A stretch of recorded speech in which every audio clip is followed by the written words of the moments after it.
Hello, we are Coping Life Talk, and I'm Lydia Stomina. Today we have a fascinating topic, and this topic is about how clearing our clutter is actually transforming our life. And as always, our co-host is Candy Sheehan, and our guest is Connie Graff. Hi, Connie. Hi. Good to have you with us. And I can see that your room is spotless. And look at my desk. So that's an indication that I need to declutter. So, welcome to our Coping Live Talk. Today we are number 105 live podcast, and we're excited to have you and as well as our audience because, as I know, many people struggle with decluttering, and this is simply because they don't know where to start. But I think it's not the issue, and I'm looking forward to learn from you today. So, what is that kind of makes people unable, kind of frozen, to begin decluttering? So, please introduce yourself. Yeah. Okay, welcome everyone. I'm really glad to be here. Thanks so much. My name is Conny Graff and my business is called From Chaos to Peace. And that's what I'm doing. I'm helping people to move from chaos to peace. And so, as you mentioned, it is often a little bit of difficulty for people to start, and it's not because we don't have enough information. No, like we can Google how do I declutter, and we find millions and millions of blog posts or articles or even videos, and still people get tripped up on it because I always say, like, if it would be that easy, then we all would be decluttered. Right.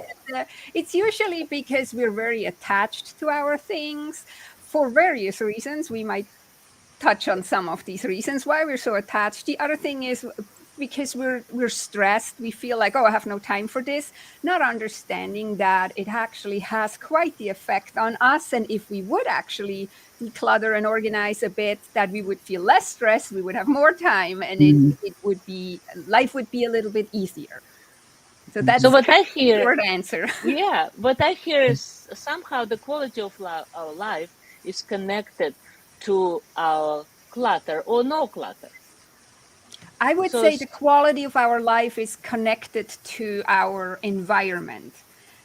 And yes, whether or not the environment is cluttered or not cluttered has an impact. But we all have different levels of what a cluttered room might be for us, and as of when it is not cluttered. No, so it's not like I come and I look at your office and say, "Oh my God, Lydia, you have to clean up." It's cluttered because you might not experience it that way, and so exactly. it's how you feel in the room and how what effect it has on you personally. So that's what I would say. And I agree because I think what matters is that you can enter a house and the people are in the middle of doing something. And then, of course, maybe for some people who are very strict and so very like purists and perfectionists, it looks Hmm. like, oh my goodness. But this is where people live. So I don't think here we are trying to say, or just unless your house is spotless or my office, then you're cluttered. So Yeah. that's not the point. And I really like your approach because what I hear is it's not about, the level and it's not even cluttering or decluttering where we kind of the quality of our life is, but it is mostly that the space, right? So where we are is defining our spirituality, our state of mind, our health even, right?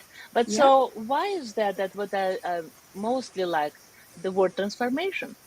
So why decluttering? Because sooner or later, when our paperwork grows up to the ceiling, and or our I visited some houses, when piles and piles of clothes, some things are on the floor, and it's not because people are moving or cleaning, but it's simply how the lifestyle is. So Yeah. please tell us. So how, first of all, we define what clutter is? Yeah. So what is clutter? So there is different categories and then there is different types. So for categories, you can say the things that you don't use or don't love, things that are untidy and disorganized, like you just kind of mentioned, maybe piles of clothes on the floor. We also say that it is clutter when we have too much in a space, like if the space is too small for all the stuff we have piled in it. And then the fourth category is usually very surprising when I tell people that is anything unfinished. And that's often like we could think of repairs that need to be made or projects that we started, never finished, books that we bought and never even started reading. This is all kind of unfinished.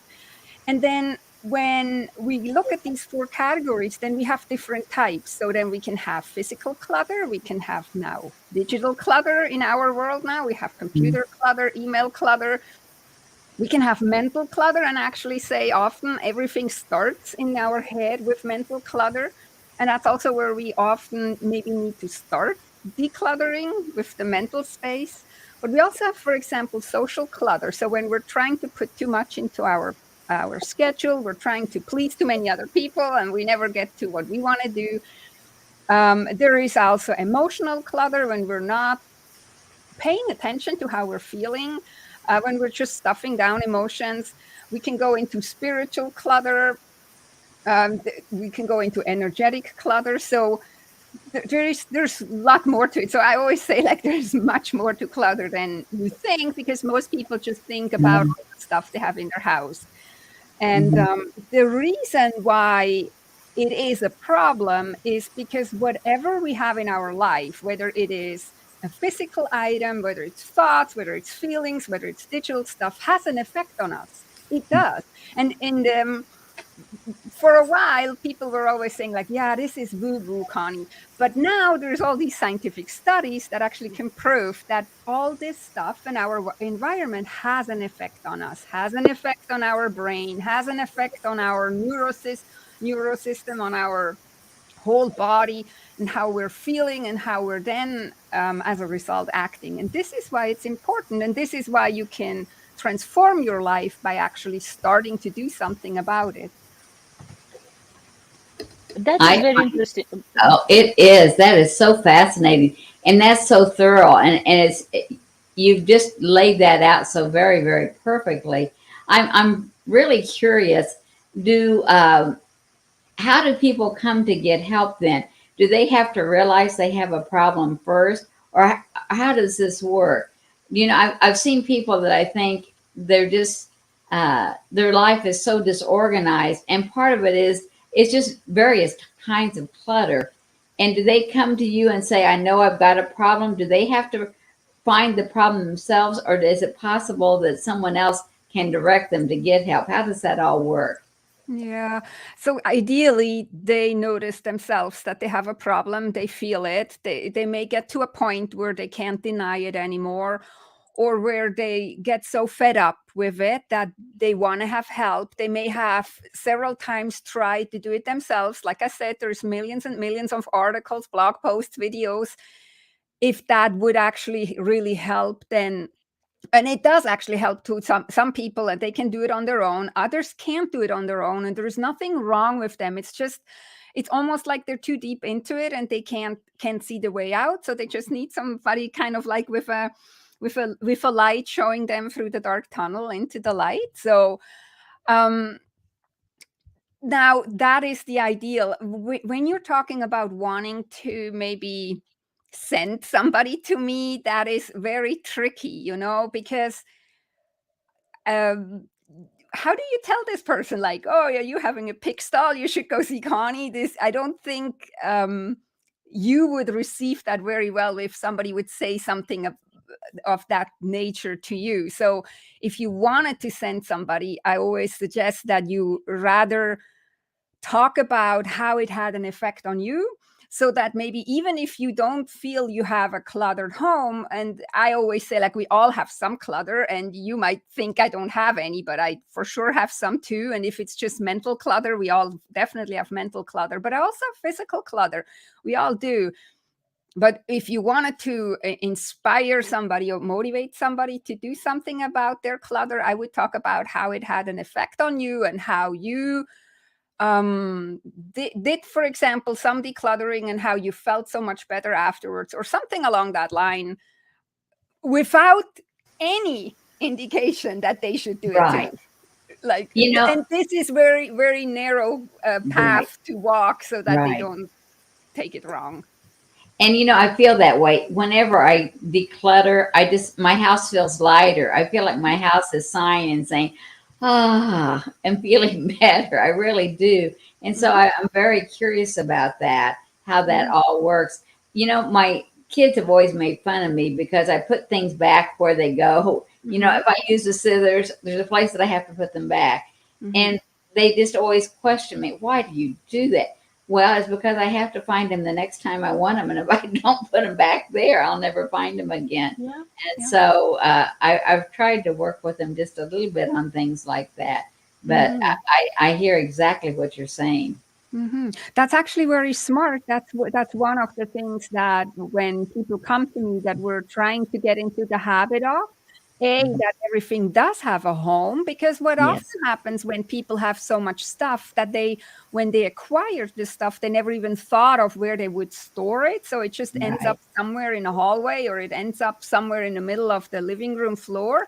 So what we're trying to do is for everything that they want to keep because they love it and use it and all that, that it has a home, and then that we're starting Mhm. to create a habit to always put it back. So you're already way ahead of everybody. And the reason is not so much to be so tidy and so perfect to put everything back. Again, the reason is also that if you use it or need it again, you know exactly where to go find it. You don't have to run around in your home for, I don't know, 10 minutes trying to find where did I put the scissors, which is Right. something that happens a lot to people, not Mhm. necessarily only with scissors, but car keys, wallets, Oh, wow. or Yes, whatever sure. they're hoping to use at that moment, and then they can't find it.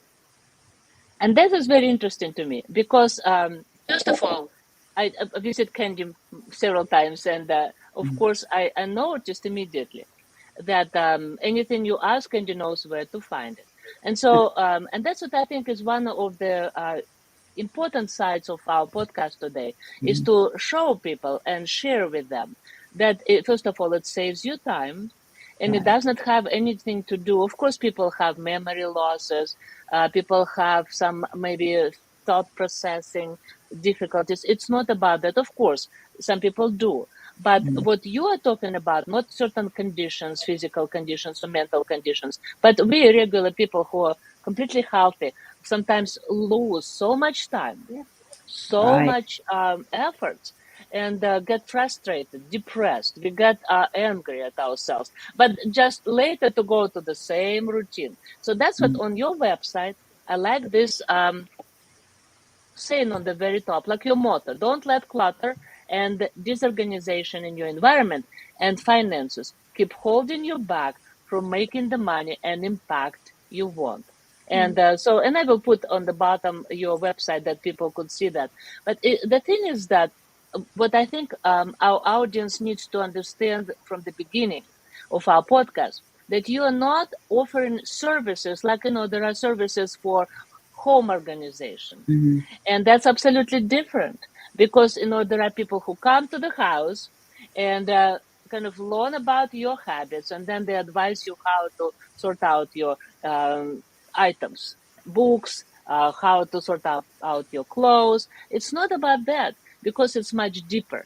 Since you mentioned mental Mhm. clutter, since you Mhm, mentioned even financial clutter, mhm, so that's why I was so happy when you defined what clutter is. Mhm. mhm, So now let's talk about this, what I found so interesting and important for us. This clearing clutter is self love. mhm. So could you Mhm. talk a little more about that? Why Yeah, it is self love? yes. So when you think about when you are in an environment where everything is piled up, like what did you say before? Like the papers pile up Mhm. high up to the ceiling. We all know how we feel when we come into a room that is very stuffed with things. Or think about when you go into an attic or if you go into a basement. There is this kind of heavy, dense, stuck energy around it. And some people have that in their home. So the reason why I say clutter clearing is self love is because this clutter has an effect on our health, It can create a lot of dust that then we're breathing in, which can be very unhealthy. It can create mold, which can be dangerous, even deadly. Yeah. We have to be really careful. No, so it's kind of like it's a self-care and a self-love practice to kind of keep your home decluttered. And again, it's not about minimalist, nothing anywhere, everything perfect. I'm not talking about that. I'm talking about in an area where you actually feel good. And we go a step further. We already are also stressed. I mean, with all the things happening in the world, even before the pandemic, and then the pandemic came, and now even more very stressful things happening outside, like the war or like these shootings or the high gas prices. All this stress is really taxing on our body. Now, the clutter just adds to this. And Right. while we're maybe not have any control over what's happening in the outside world, we can actually do something in our world and make our environment a little bit calmer, a little bit nicer, a little bit less stressful. And this is what I'm calling it's self-love. It's actually looking after yourself, not just complaining about how everything out there is really hard and stressful and everything, but finding something that you can feel better about. And I'm not saying that when we declutter that then these problems go away. The only thing I'm saying is we can look after ourselves a little bit by making life nicer and easier for us. And the way how I got to this is because, like I said, if we pay attention, the environment does have an effect on us. And we all know that we actually feel better in a room that is neat and tidy. Like I said, we may need to define that because I'm not talking about Instagram worthy, perfect magazine pictures or anything. Just a room that is nice and clean and organized compared to one that is a mess. And this is kind of why I'm saying clearing the clutter is self-love, because you're actually looking after yourself, making your life easier where you can make your life easier. So And that explains, I brought, go ahead, Candy. I was just wondering, is it just is the feeling you get from doing this, from making things a bit tighter, is it making you feel like you have more control in your life? Is it about that, or is that part of it? I would say it's part of it. It's for some people that is not important, and for others it's more important. So if you feel very much out of control in your life, this can give you maybe a sense of control. For other people it's not so much that. It's more like that they want to reduce their stress levels, like we just talked earlier about trying frantically to find your car keys if you need to go and maybe bring your kid to school or need to go somewhere and you can't find your car keys.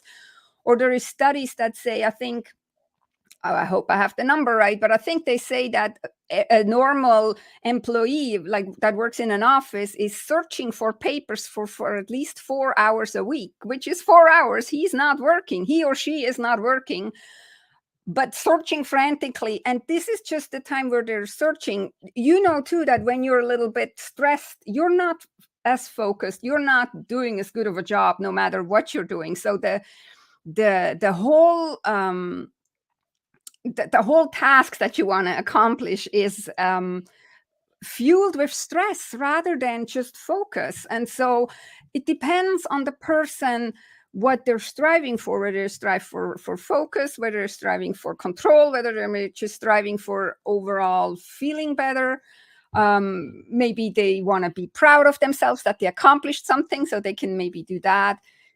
I would say it's very individual, but control, you can definitely get a sense of more control in your life through decluttering. Yeah.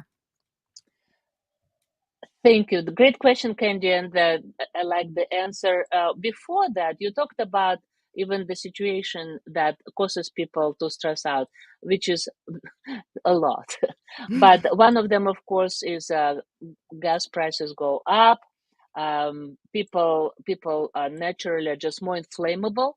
because what's going on in the country, but plus you mentioned war. And that's what I think this, I like your company's name, that it Mm-hmm. is actually from chaos to peace with Conny. And so, and I think when you talk about like the house that is decluttered is more peaceful. And then this is your sanctuary in a way that you Mm-hmm. come home and or office and it is all everything is organized, but not like absolutely spotless, but simply that it is a system there behind. But my question to you is, yes, it is from chaos to peace, but it involves the process, right? Mm-hmm. But as any process, it probably needs some strategy, but also it needs a starting point. And many people, when I talk to them, they don't know where to start. So Mm-hmm. please talk about where to start if our life, our minds, our thoughts, our financial situation, and especially our homes are cluttered. Hmm.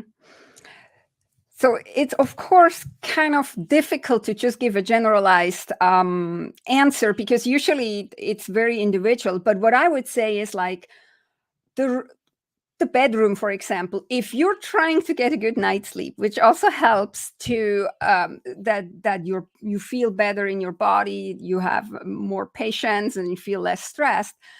Look, maybe start with your bedroom and start with surfaces that. So you mentioned piles of clothes. Like a lot of people have piles and piles of clothes in their bedroom. Or what I also notice is a lot of people have or use their bedroom kind of as a storage room because when maybe somebody comes over, which may happen now more again that the pandemic slowed down a bit, like for 2 years nobody came over, but maybe now somebody does. What a lot of people do is they just put everything in their bedroom and then close the door, and then the living room looks presentable because they don't want to expose their guests to the chaos, but they expose them to even more chaos in their bedroom. So I think a good place is always like start where you're trying to actually relax already. And it's probably,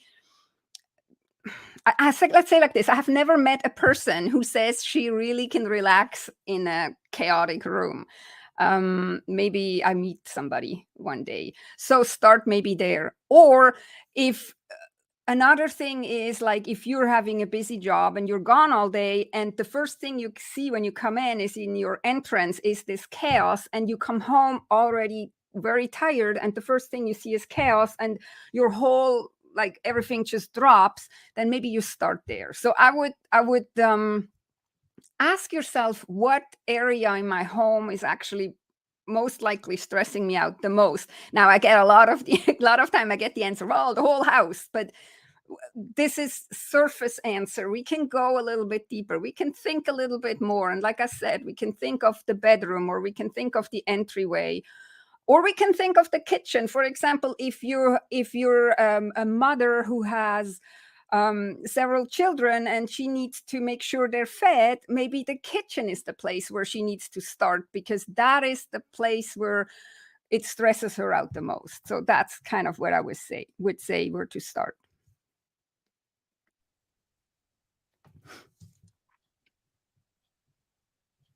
That makes very good sense to me that you need to pick that spot. I'm curious. I kind of feel like I'm going to this backward again now. Does someone come to you and say, Connie, I have a problem and I want to go from chaos to peace. Help me. How does this process all start? How do you work with people? I'm not quite clear on that. Yeah. So we do have a consultation first. So before the pandemic, I actually did go to people's homes.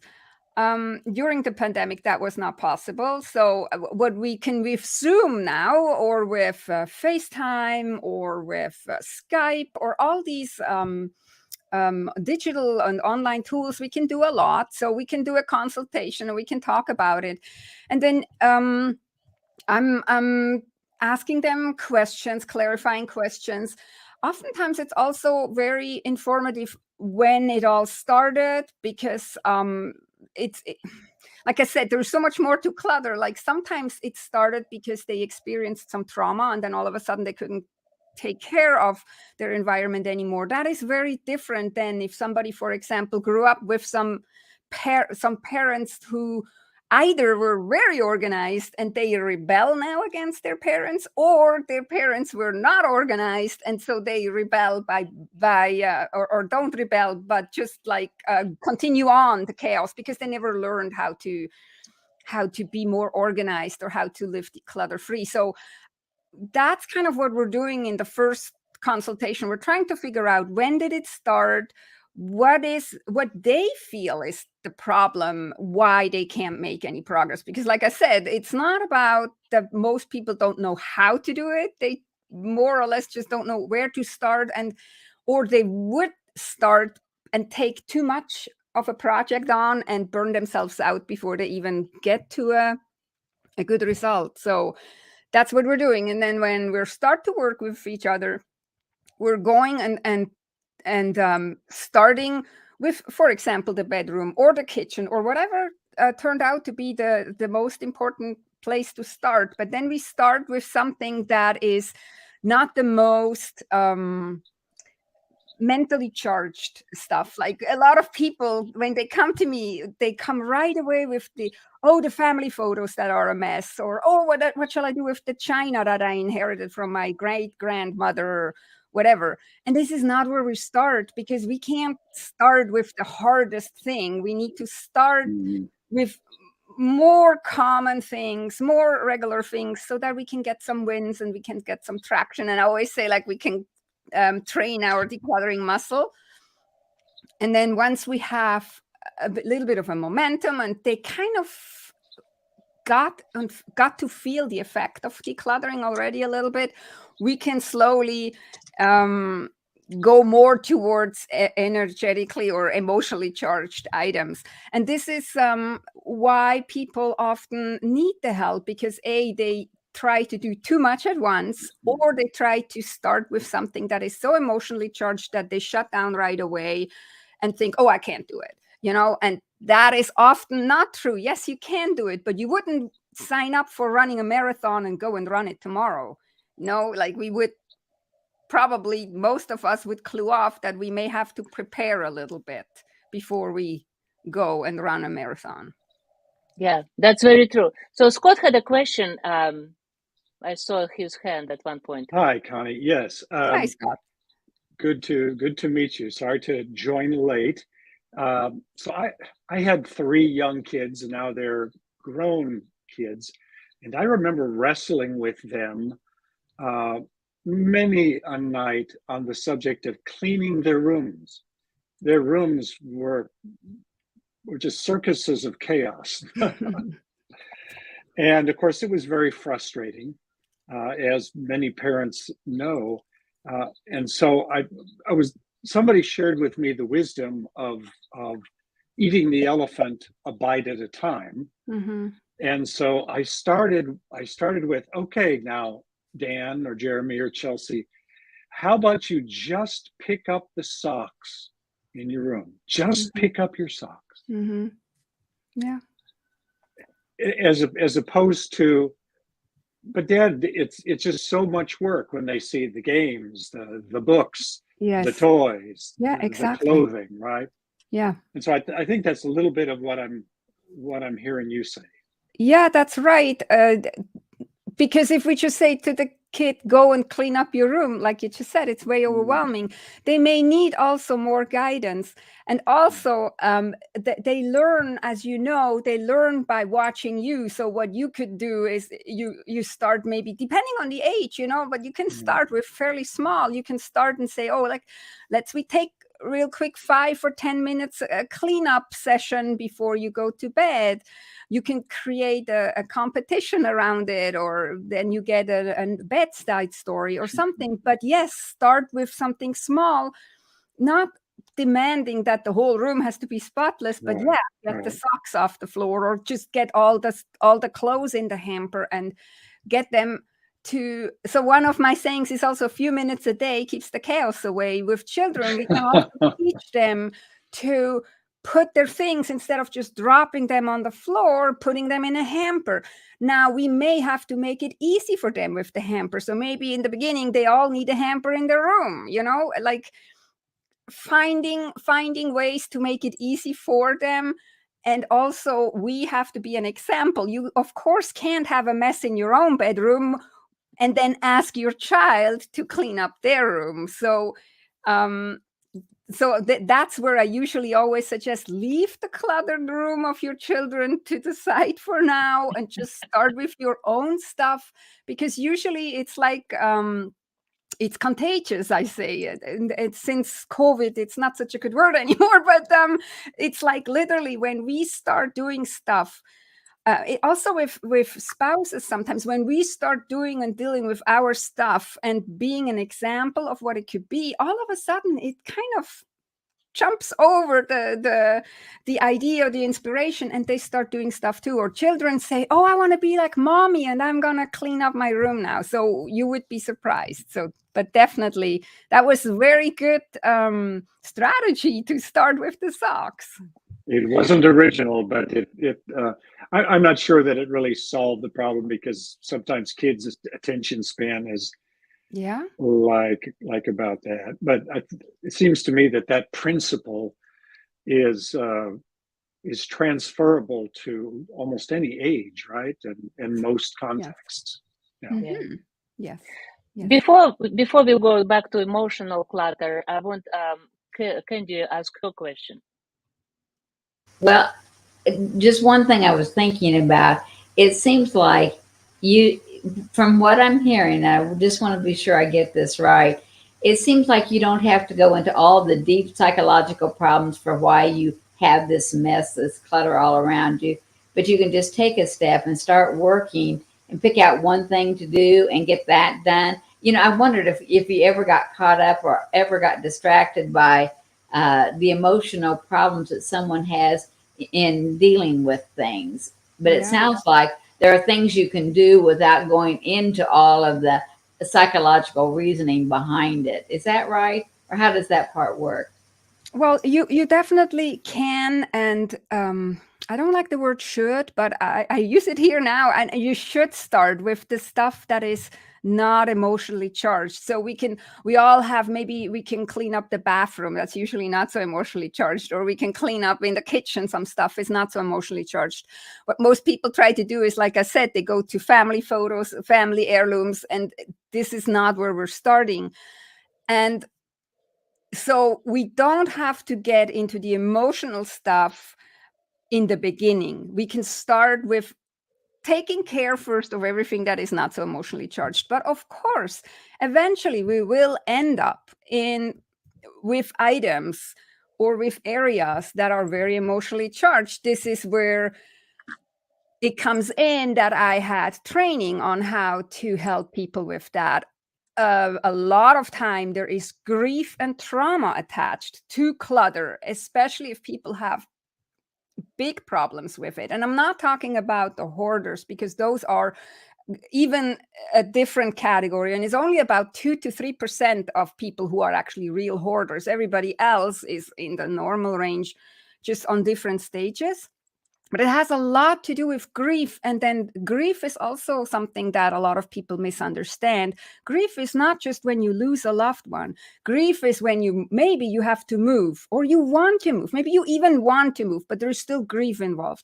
Or you have to change a job. You have to or want to. There is, again, grief. There is grief by getting older. We're grieving that we're not young anymore. So a lot of people, especially with clothes, I see this often, we hang on to these clothes that we never wear because they're not appropriate maybe anymore, or they don't fit us anymore, or for whatever reason, but we can't let them go because, and that's not conscious often, but we can't let them go because it ties us to the rosy past. And so now we can't. So it does go, after taking care of the not so emotional things, it does go into grief and into very emotional, muddy areas that's where it's important that you have somebody who is trained in that and not just tells you, well, I don't understand, you can just give this away. No, they can't, because if it would be that easy, they probably would have done it a long time ago. So you did And it's understand, right? We make sure we don't start there. But if you really struggle with clutter and do have a lot of clutter, then most likely we will end up in these more challenging areas of clutter.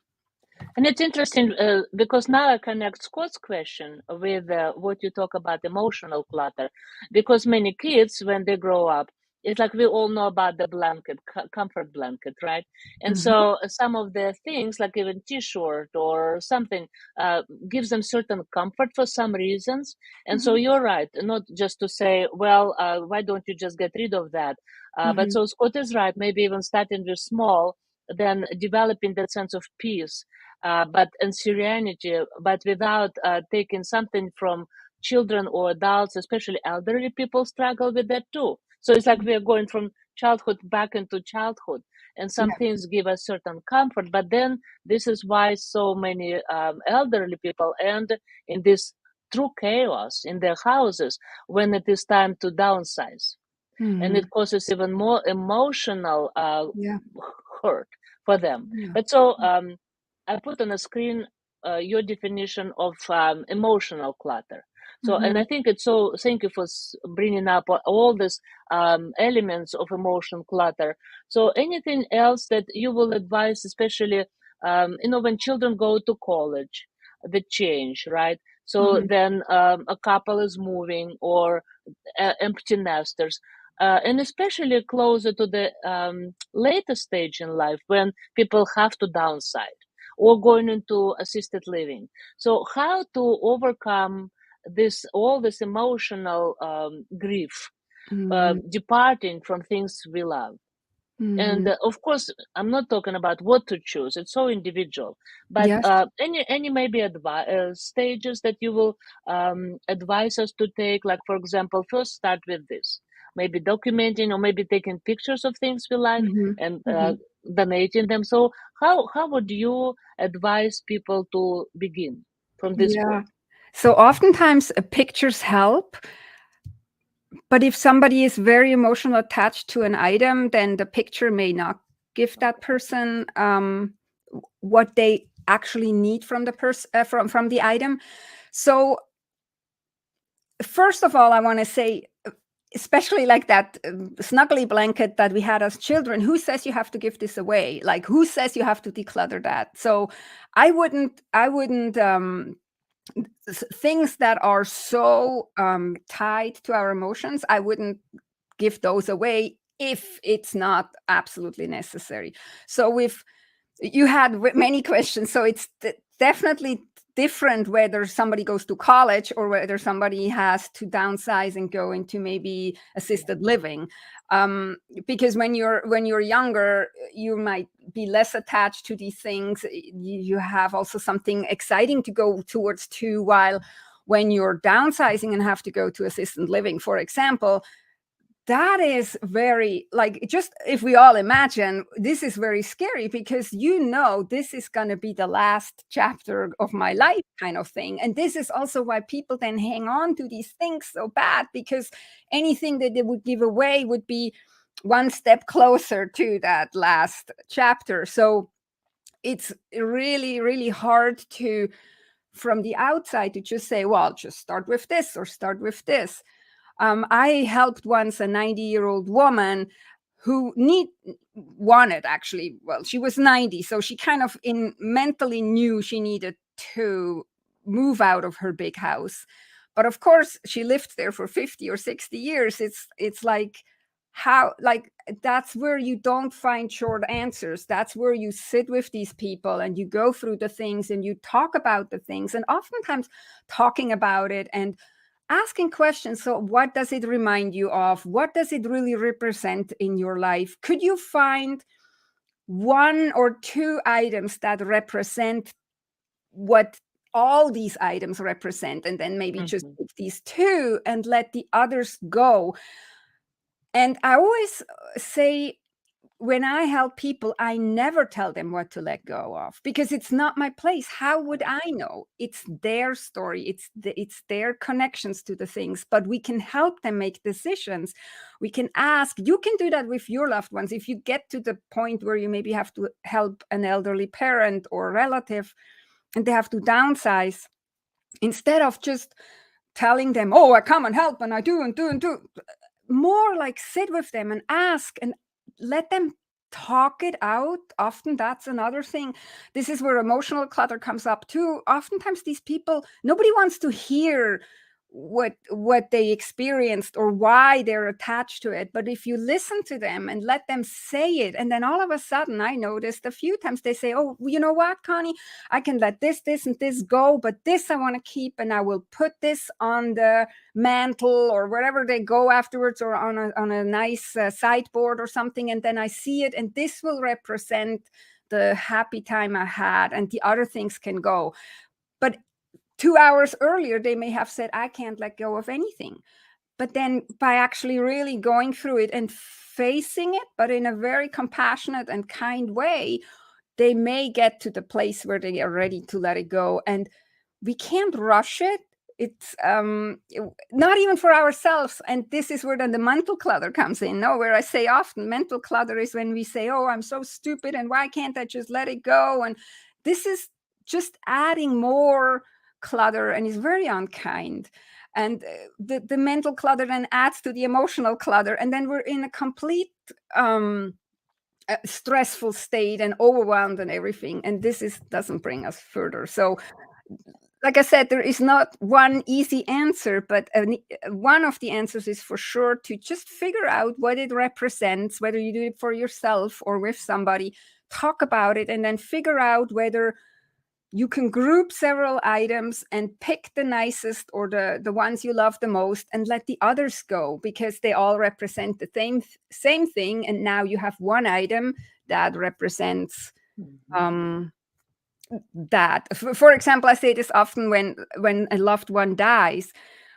What most people do is they just take everything that these people had in their home and put it in their home, and then their home has so much stuff in it. And I always say, like, how are you're not even seeing anything of all these things, because it's so much your brain can't even take it. But if you would now pick a few items, and there is no set amount, I can't say, oh, just pick 10. Depends. But me, for example, I have from my beloved grandmother, I have a pot. I cook with this pot. So my grandma is with me in the kitchen. If I would have her whole household in my home, I wouldn't see anything. I would probably not even find this pot to cook with it. But because I don't only have the pot, but the pot is one of the main things. And I always pull it out and say, okay, Grandma, now we're cooking together again. And if we can get to places like this, I think then it's going to be easier to let other things go. Very long answer, sorry. No, that's a perfect answer. That's just what I was going to say. What a perfect answer. Because several, I've been through that when parents die and trying to deal with that thing. I can tell you a story on myself. My brother was going through the house, putting things in the trash can. I was going right behind him, taking the things out of the trash can because it was too precious to let go of. And, I had to work it through and think it through. And no, I didn't keep all those things.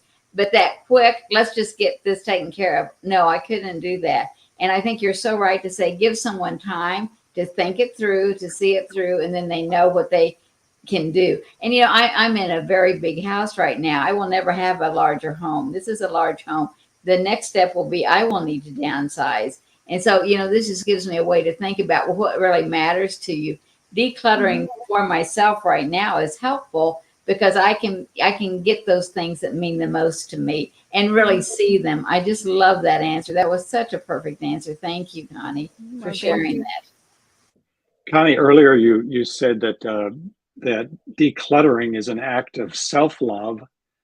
And in the context of what we were just speaking of, I can't help but wonder if decluttering is also an act of love towards our family who will be inheriting all this stuff. I saw something on social media the other day where this little grandma has a cabinet of all these knickknacks that are so precious to her. And she's turned to her daughter and said, "You know what, sweetheart? When I'm gone, this will all be yours." And the daughter's like, "Ah." Yeah. Yes. I saw the same where the father shows his son the cluttered garage and says, "My son, Oh, this is going to be all." Yes. And you same got idea. it. That's exactly it. It is also love towards the people that we leave behind. I had to clean out my mother's home. I know how hard it is. It is. And so my grandmother was the other extreme. She went into assisted living. She decluttered everything herself. We all were invited over for coffee, and we could pick something that was meaningful to us in relation to her. I thought that was so smart of her. And then she gave a lot away, and then she moved into assisted living. And then when she passed, there was really not that much left over. We also knew this is all stuff that she really was dear to her heart. So we may have thought twice or three times before we gave something away, but it was not overwhelming because it was not a whole house full of stuff. What often happens is people pass, they have a house full of stuff, and you sit there and you don't know. Like, a lot of people tell me, I want to honor my mother, and if I would just know what was the most precious thing to her. And this is so hard when the house is full of stuff. But if you have already pared down, then you, as the person who has to deal with it, knows, okay, this was actually really important to her, so maybe I want to have it as something important too. And so it's totally love for your children, for your immediate family, for whoever has to say it, mean deal with this stuff, yeah. Absolutely. Those are important, I think, items that relate to planning. And also self-love continues in and shows in our love for the family. So whatever we live, it should not scare our children, and then as soon as we're gone, then it goes into a trash can maybe, or donations. So it is very cautious process of, first of all, how we live, how we set up example for our children, and also how we declutter. And it's a learning process. And so since I started with my clutter desk, I want to now spend some time on mental clutter. So what is that mental clutter? And surprisingly to many people, because the first thing I assume, and I'm sure it is true, when we say clutter, people think of the cluttered houses. But on your website, there are several of those different types of clutter. And one of them was emotional, that we just discussed, and now mental. So what is a mental clutter? Yeah, mental clutter is like all the negative self-talk that goes on in your brain. We all have it. So I'm not saying we can get rid of it, but we can get aware of it and make sure it doesn't hold us back. That's often what happens. Limiting beliefs, like, what I hear a lot. Oh, no, I'm born as a clutter bug. I can't do it. This is mental clutter. Yes, you can. Nobody says you have to become, like I said, your house doesn't have to become like one of these magazines that those are not real anyways, but that's where our brain takes us to.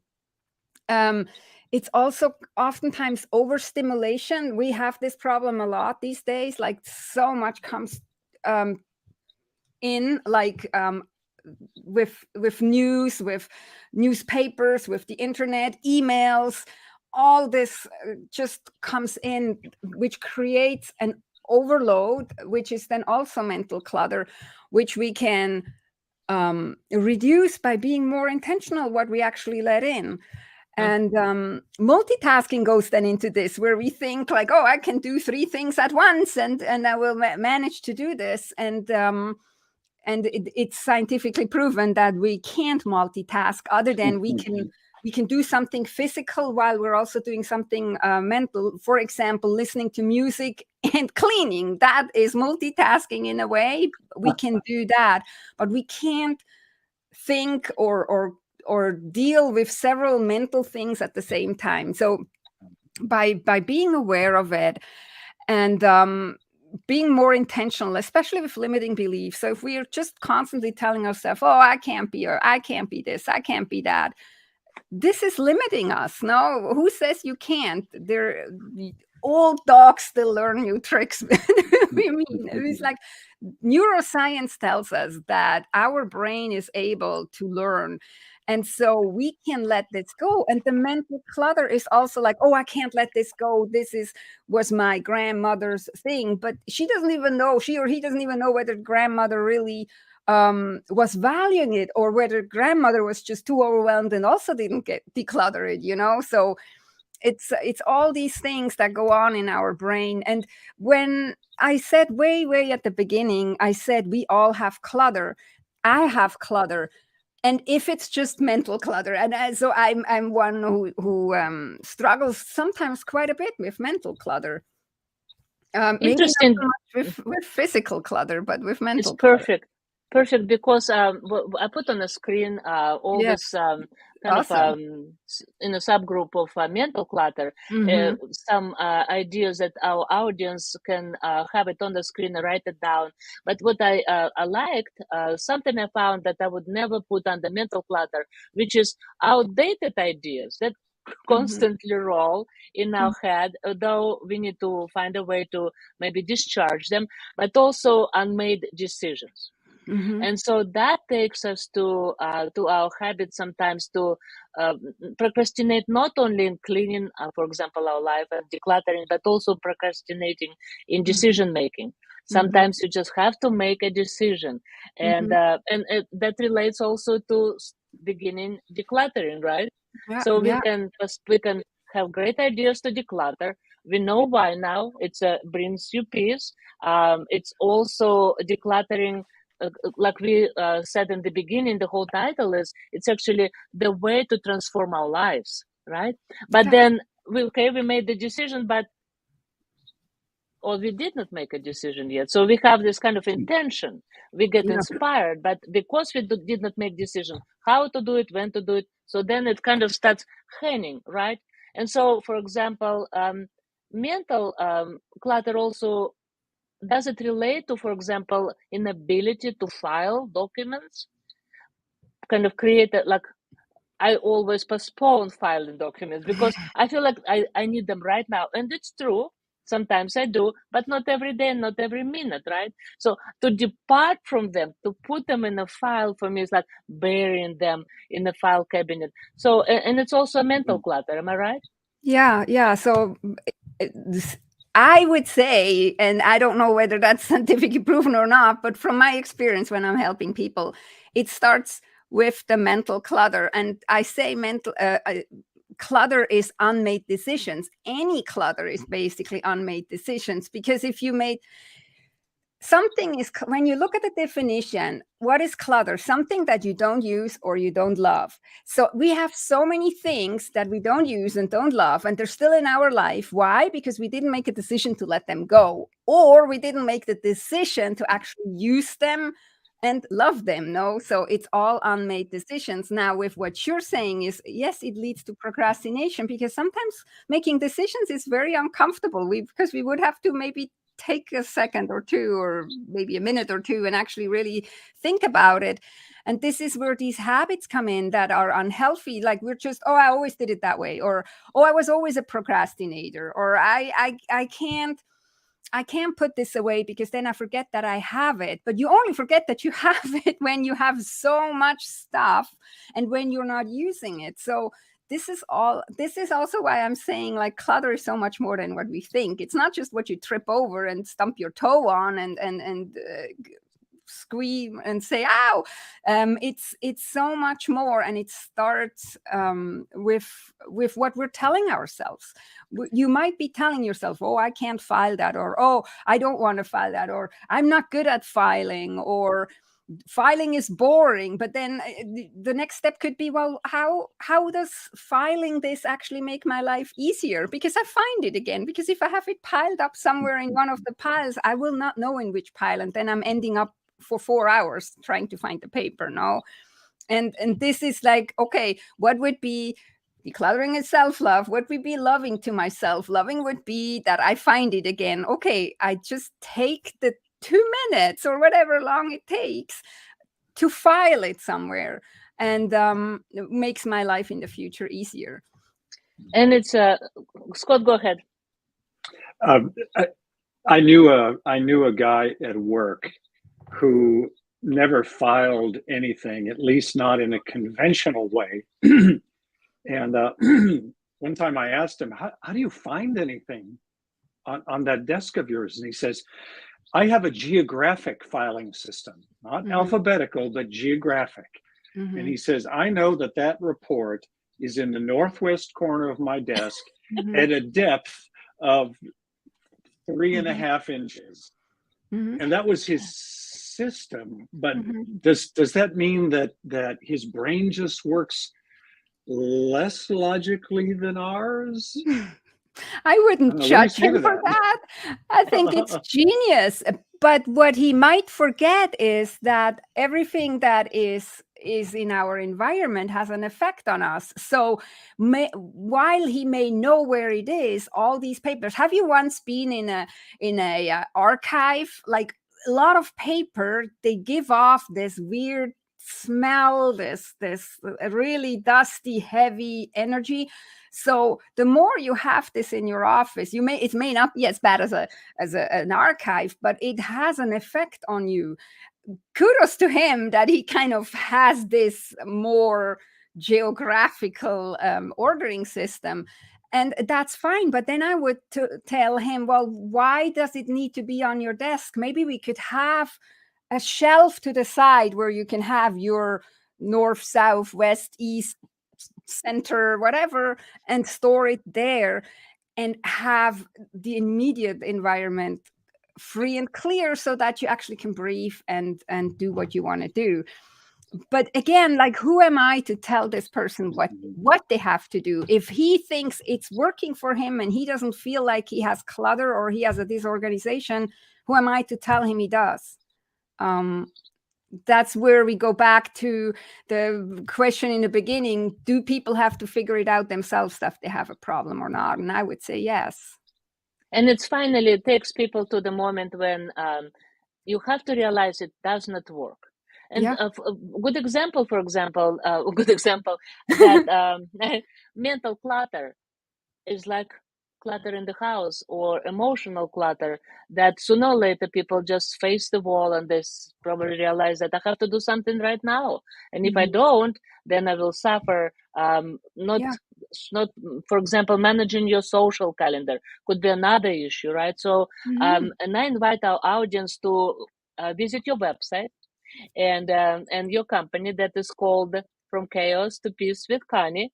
And because you have all the definitions of every type of clutter, also what is under definition. So, for example, I will repeat on the screen that we have emotional clutter, and those are suppressing emotions, so people can see what it is, and then and how hard it is to depart from things that are precious to us. But again, sooner or later you have to make decisions. And then mental clutter, this is when we just simply have limiting beliefs. That is a very interesting part of mental clutter.